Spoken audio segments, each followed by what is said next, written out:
Beaches normally heaving with tourists at this time of year are empty in Phuket. The seaside city has hundreds of resorts, bars and restaurants.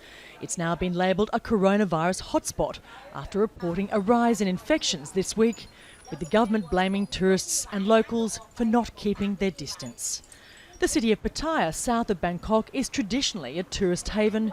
It too has been deprived of visitors, with businesses and restaurants forced to close after the government declared a state of emergency. This is the worst that have ever hit Pattaya. And during the past 2 to 3 weeks, so much businesses has already folded, has already went bankrupt, closed down due to the coronavirus. Thailand has closed its doors to all foreigners. That's left many without jobs. This restaurant in Pattaya has reinvented itself and is now a community kitchen, feeding hundreds of residents struggling to cope without an income. On our part, we're giving out free food to people who bore the brunt of the situation. At least they can save up to around 40 to 50 baht for a meal per day, adding a lifeline for them. On Sunday, Myanmar announced a temporary suspension of all visas for foreigners.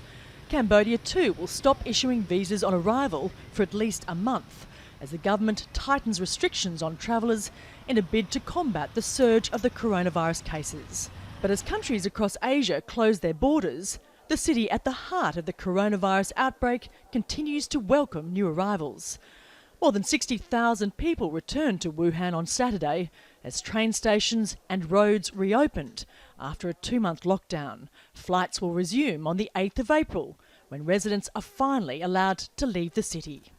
It's of course much better now. There wasn't any people on the street before. Nothing on the street. That was scary. Now it's under control. Now it's great, right? From this weekend, China is banning all foreigners from entering in a bid to stem the number of imported infections. Hong Kong is doing the same, and from Sunday it's also restricting the number of people in public gatherings to 4 people.